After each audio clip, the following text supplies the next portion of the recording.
আশা করি বন্ধুরা ভালো আছেন। না, আমি মোটেই ভালো নেই।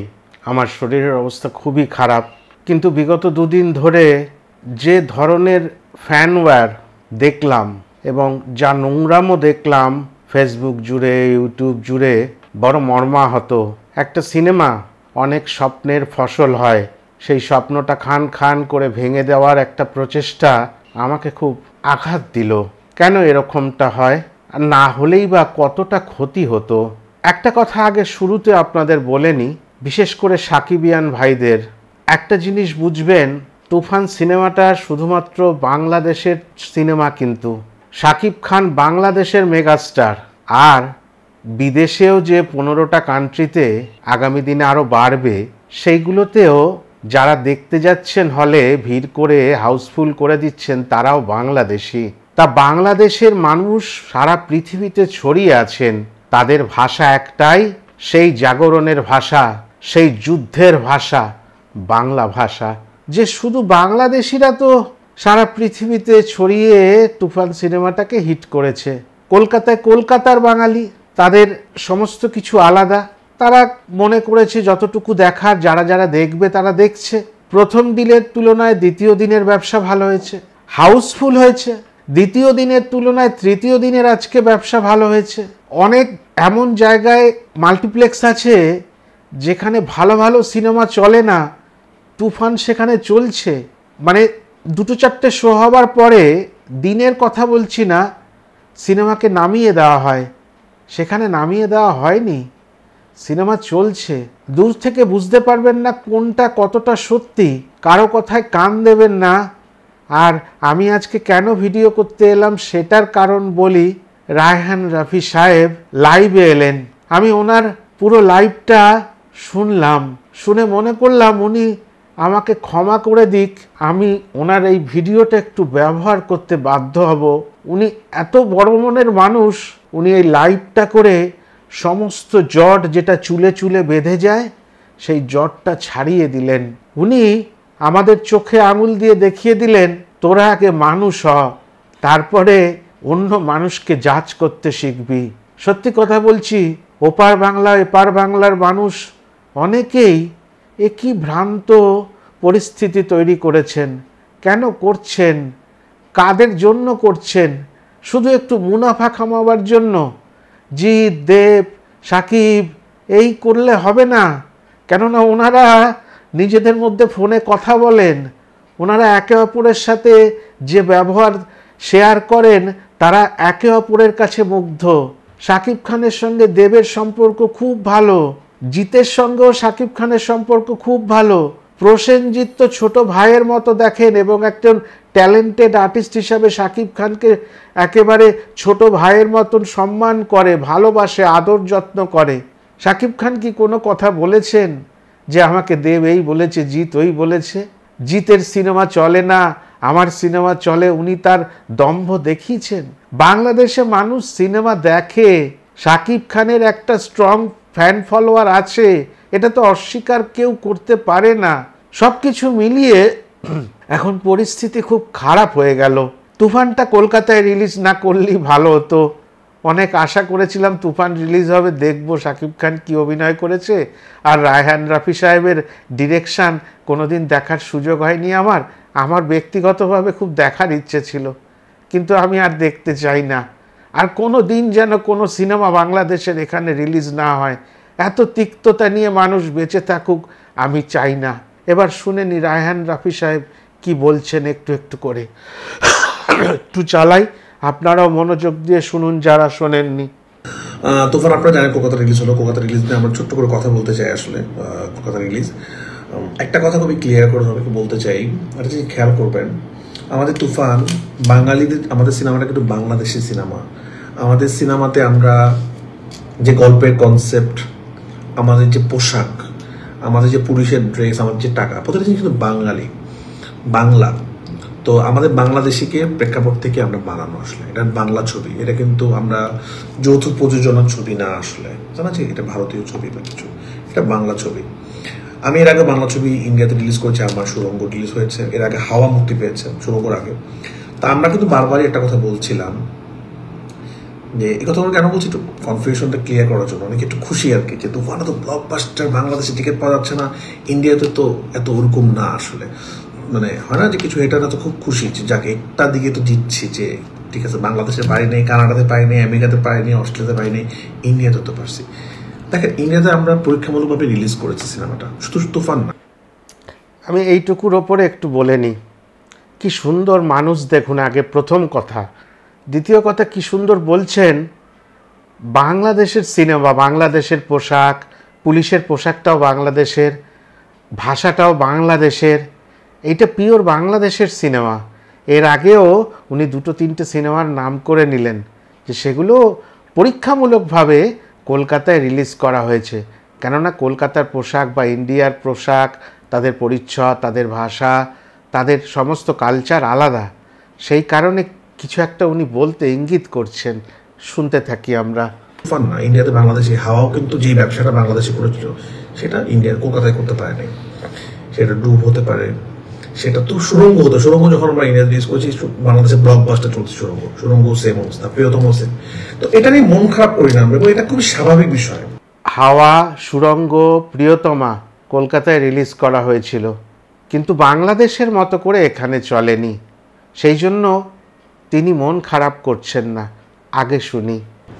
তুফান বাংলাদেশি ছবি, ওটা নতুন একটা মার্কেট, নতুন একটা জায়গা। হ্যাঁ, ওরা আমাদের মতো একই ভাষায় কথা বলে, তার মানে এটা না যে তারা আমরা আমাদের মতো তাদের পছন্দ হবে। বাট আমরা এটা ট্রাই করছি, সামনে ইনশাল্লাহ এটা বেটার হবে আস্তে আস্তে করে। হাওয়ার থেকে একটু ভালো সুরঙ্গ, সুরঙ্গ থেকে একটু ভালো তুফান, তুফান থেকে সামনে আরো ভালো হবে। হাওয়া থেকে সুরঙ্গ ভালো হয়েছিল, সুরঙ্গ থেকে তুফান অনেকটা ভালো, আগামী দিনে তুফানের থেকে আরও ভালো হবে। তার মানে উনি হাল ছাড়ছেন না। উনি বুঝতে পারছেন যে কলকাতার আবহাওয়ায় কোন সিনেমাটা চালানোর জন্য প্রস্তুত করতে হবে। উনি তার লাইন আপ ধরে নিয়েছেন।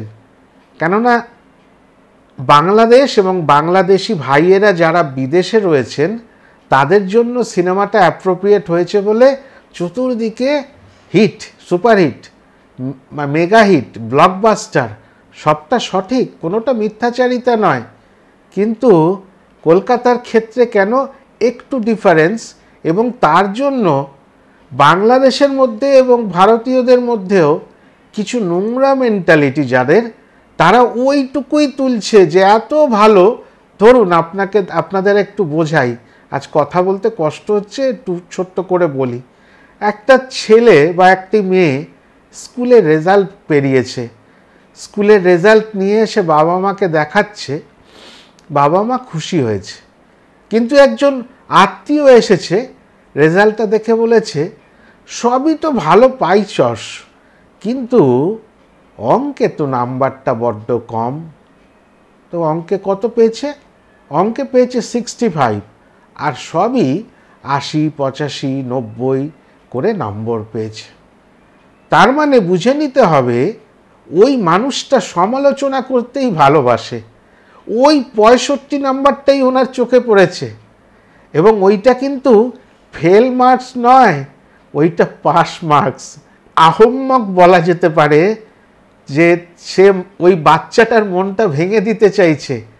আর ওই যে বাবা মা আনন্দ করে দুটো মিষ্টি এনে বাচ্চাটাকে খাইয়েছিল, পাড়া প্রতিবেশী আত্মীয় পরিজনের মধ্যে আনন্দ করে সবাইকে বলেছিল মিষ্টি খাও, তোমরা আনন্দ করো, আমার বাচ্চা কত ভালো রেজাল্ট করেছে, সেইটা এক লহমায় তছনছ করে দিল যে তোদের আনন্দ দ্বারা দিচ্ছি, ওর মধ্যে জল ঢেলে দিচ্ছি।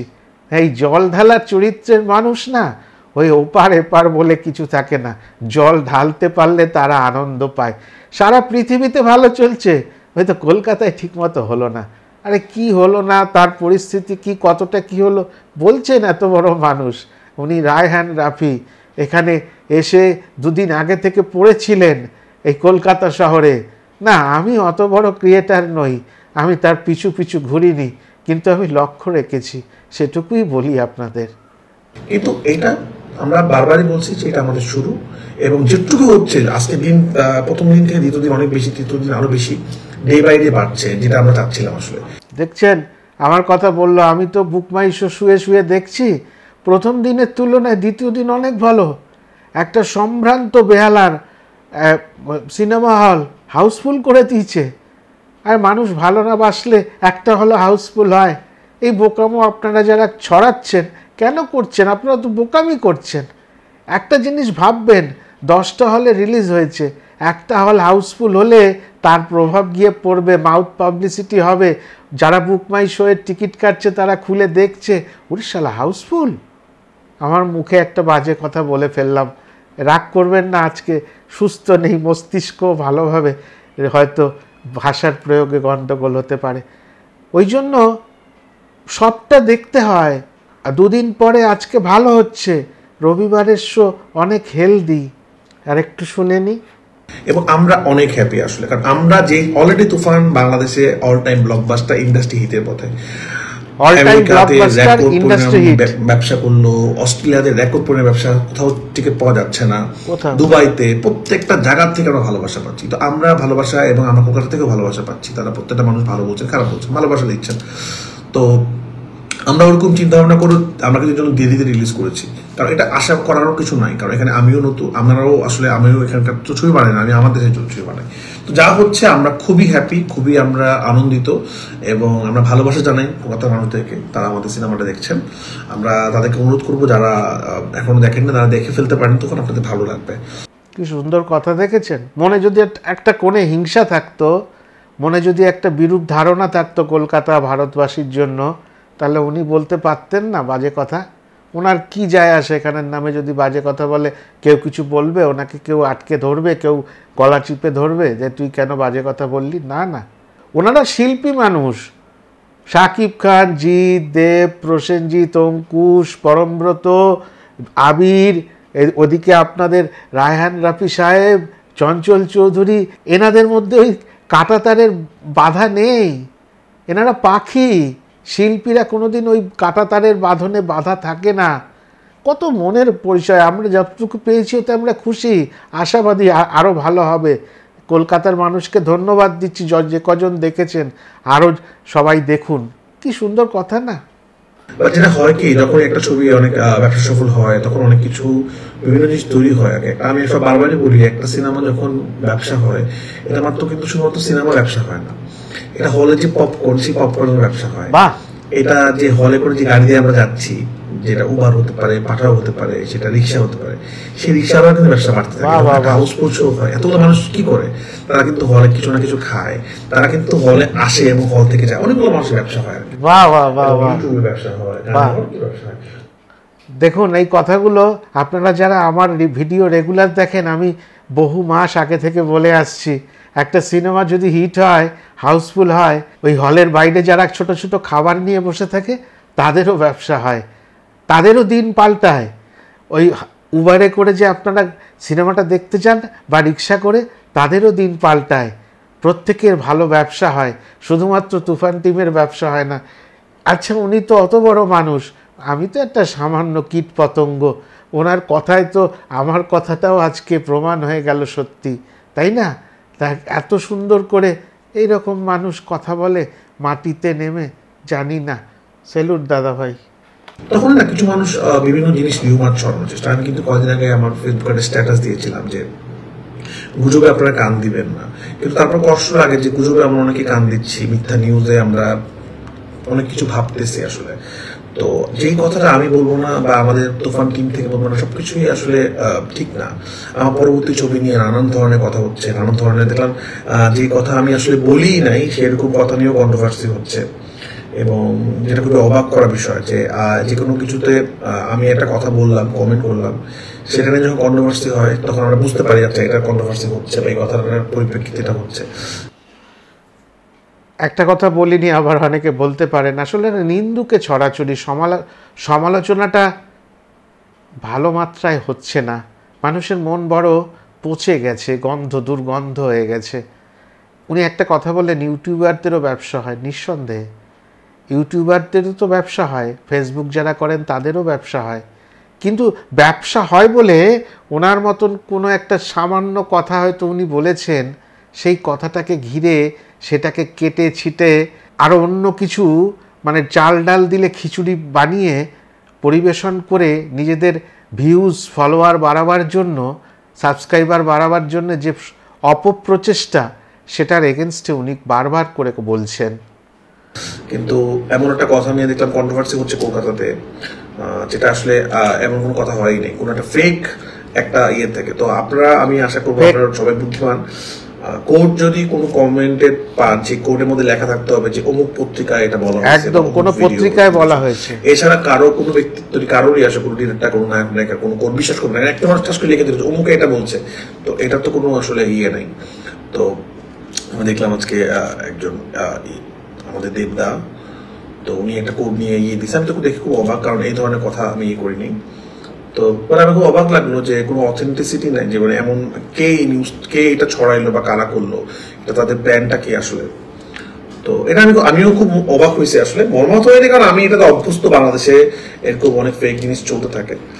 দেখুন, উনি বলছেন আজকে যা হয় চতুর্দিক থেকে রায়হান রাফিকে নাকি দেবজিৎ পায়ে ধরেছে যে আমাদের সিনেমা বানান। আমি দুদিন পুরো বিছানায় শয্যাশায়ী, আপনাদের বারবারই বলছি। তা আমি দেখছিলাম, ঠিক আছে, কেউ বলে আনন্দ পেতে পারে, আমি এগুলোকে আমি গুরুত্ব দিই না। উনি অত বড় মাপের মানুষ, উনি যখন গুরুত্ব দেন না, আমি কে? এনারা একটা লেভেলের, বারবার করে বলছি। উনি বলছেন কোনো নায়ক নায়িকার নামে, কারো নামে, যারা এরকম একটা বড় অলিন্দে বসে আছেন, তাদের নামে কোনো কথা বললে একটু বিশ্বাস করার আগে ভাবনা চিন্তা করে নেবেন যে কতটা সঠিক হতে পারে, মানুষটা কি আদৌ ওরকম। আর আমি এসব নিয়ে কথা বলি কারণ এত ফেক নিউজ, আপনারা এটা খেয়াল করে দেখবেন, আমরা কিন্তু তুফানের সময় কোথাও বলি নাই যে তুফানে যিশু সেন থাকবে, যিশুদা থাকবে। কিন্তু এটা কিন্তু সবাই একটা পর্যায়ে কনফার্ম ছিল, যিশু থাকছে, নিশু ভাই থাকছে, মুখ থাকছে। তো এগুলো রিউমার, এগুলো এত বেশি হলে, এবং এই রিউমার একটা পর্যায়ে কি হয়, মানুষ বিশ্বাস করা শুরু করে দেয় আসলে। এটা আমরা সবাই দেখেছি। আমি কিন্তু কোনোদিন বলিনি তুফানে যিশু সেনগুপ্ত থাকবে। আপনারা যারা জানেন, সচেতন, যে তুফান আজকের নয়। তাই এই তুফান নিয়ে যে আলোচনা সমালোচনা চলছে বা তার কাজটা চলছে, এবং ওনার একটা চরিত্র আছে রায়হান রাফি সাহেবের, যেটা অনেক বড় বড় ডিরেক্টরের থাকে। যদি তুফানে ওই চরিত্রটার সঙ্গে শাকিব খান না যেত, তাহলে উনি নিতেন না, যে আমার গল্পের চরিত্রের সঙ্গে যাকে মানাবে আমি তাকেই নেব। এবং সত্যি কথা, তুফান সিনেমা দেখে যে বেরোলাম, প্রত্যেকটা দৃশ্য মনে হচ্ছে এটা শাকিব খান ছাড়া অন্য কে করবে, কেউ তো করতে পারবে না। এই ফালতু রিউমারগুলো করে সত্যি ক্ষতি করা হচ্ছে সমস্ত ইন্ডাস্ট্রিটাকে। শুধু শুধু একটা কথা হয় না, সেটা নিয়ে রিউমার ঝামেলা। এবং আরেকটা কথা একটু ইয়ে করতে চাই, যেটা নিয়ে প্রচুর কন্ট্রোভার্সি দেখছি বিভিন্ন স্টারদের, ফ্যানদের মধ্যে। এটা আমরা শুধু শুধুই করি আসলে। আমার মনে হয় যে একটা সিনেমা নিয়ে পার্সোনাল জিনিস এটা না করাটা উত্তম, সেটা যে কোনো দেশের ক্ষেত্রে হতে পারে। আমি একটা জিনিস শেয়ার করি একটু, আমি চাচ্ছিলাম যেটা আমি আর কিছুদিন পর শেয়ার করবো, বাট যেহেতু অনেক বেশি কথা হচ্ছে, একটা জিনিস খালি বলি। আমাদের তুফান কলকাতা রিলিজ হওয়ার, আমার টিম যাওয়ার 2 দিন আগে আমি কলকাতাতে চলে যাই। আমি একটা প্রোডাকশন হাউসের সাথে কথা বলে আপনাদের খুব প্রিয় একজন সুপারস্টারের সাথে মিটিং করি, এবং অদ্ভুত ভালো মানুষ উনি, অদ্ভুত ভালো মানুষ। আমি খুবই খুশি, এবং তার সাথে আমি প্রায় ঘন্টা 2 আড্ডা দিই, আমার সামনে কাজ নিয়ে তাদের সামনে কাছে, এবং আমরা চিন্তা করি যে সামনে আমরা ইনশাল্লাহ একটা প্রজেক্ট করবো, সেটা যে কোনো সময় হতে পারে। এবং তার ব্যবহার, আচার, ভালোবাসায় আমি মুগ্ধ হয়ে গেছি আসলে। এবং এত বড় একজন সুপারস্টার, সে আমার মতো ডিরেক্টরের সাথে কথা বলছে, ভালোবাসছে, এবং সামনের দিনে প্ল্যান করছি, তার প্ল্যান শুনছি আমি। তো আমি এবং তারা তার বাসায় আমি গিয়েছিলাম, তার আপ্যায়ন খুবই মুগ্ধ, মানে এত বড় একজন মানুষ। আমি ফ্যান, আরো তার আমি এমনিও ফ্যান ছিলাম, আরো বড় ফ্যান হয়ে গেছে। নামটা প্রকাশ করছি না, আমি নাম প্রকাশ করতে চাই না আসলে, কারণ আমার মনে হয় অফিসিয়াল জানলে আপনার নাম বললে ভালো। কলকাতায় 2 দিন আগে আমি আপনাদের বলেছিলাম না, যে 2 দিন আগে উনি চলে এসেছিলেন কলকাতায়, যে রিলিজ হবে বা আমাদের এখানে যে প্রেস মিট হবে। ওনার একটা কালো গাড়ি করে উনি ঢুকেছিলেন, সেইটা অনেকে লক্ষ্য করেননি। গাড়িটা ঠিক করে নিয়ে ঢোকা যাচ্ছিল না, যেখানে উনি উঠেছিলেন। একবার ব্যাক করা হচ্ছিল, আবার এগিয়ে যাওয়া হচ্ছিল, আবার পিছিয়ে আসা হচ্ছিল। উনি গাড়িতে ছিলেন, কালো গাড়ি। আর উনি আমাদের এখানকার একজন সুপারস্টারের বাড়ি অবধি, মানে আপনাদের ভাষায় দাওয়াত, উনি ছিলেন ওখানে। উনি যখন নাম বলেননি, আমারও উচিত হবে না আন্দাজ করে কোনো নাম বলা। সেখানে ভবিষ্যৎ নিয়ে আলোচনা হয়েছে বাংলা সিনেমার। ওনার কি ভবিষ্যতের ইচ্ছা বা প্রজেক্ট কি করবেন, তার কি ভাবনা, এই নিয়ে আলোচনা হয়েছে। উনি কিন্তু ভক্ত সেই মানুষটার, মানে সেই সুপারস্টারের, আমাদের কলকাতার। তার বাড়িতে বসে উনি এত ভালোবাসা পেয়েছেন, এত আতিথেয়তা পেয়েছেন, তাতে উনি মুগ্ধ। এবং উনি বারবার বলছেন, আমি নিজেই ওনার ভক্ত, ওই দিন আমি আরও বেশি বড় ভক্ত হয়ে গেলাম। কেননা উনি এসে আগে এখানের পরিস্থিতিটা সামলে নিচ্ছিলেন। হঠাৎ করে শাকিব খান কেন আসবে, স্বাভাবিক করে। কোথায় আমেরিকা বা অস্ট্রেলিয়ায় তো শাকিব খান যাননি, কলকাতায় আসছেন। কলকাতায় শ্যুট হয়েছে অনেকটা অংশ, তা ওনার একটা দায়বদ্ধতা ছিল। এখানে এসে পরিবেশটাকে সুন্দর করেছেন। যারা যারা প্রিমিয়ার শো দেখতে গেছিলেন প্রত্যেকে এক কথায় ভালো বলেছেন। আজকে ভিডিওটা আর বাড়াবো না। উনি এরপরে যা কথাবার্তা বলেছেন সেই কথাবার্তা আপনারা পরে শুনে নেবেন রায়হান রাফি ফেসবুক পেজ থেকে। কিন্তু এমন কিছু ঘটনা ঘটিয়েন না যাতে দুটো দেশের সম্পর্ক নষ্ট হয়। আর এত কষ্ট করে যে মানুষগুলো একটা সিনেমা বানায়, বিনোদনের আধার তৈরি করে দেয়, পাত্র তৈরি করে দেয়, তাতে থুতু ফেলবেন না। ওটাকে এগোতে দিন, চটচট করে এগোক। শাকিব খানের স্বপ্ন অনেক, রায়হান রাফির স্বপ্ন অনেক, প্রযোজক সংস্থাগুলোর স্বপ্ন অনেক। আগামী দিনে আরও ভালো হবে এই আশাই রেখে ভিডিওটা এখানেই শেষ করলাম। সবাই ভালো থাকবেন। আবার নতুন ভিডিও নিয়ে আগামী দিনে আপনাদের সাথে দেখা হবে।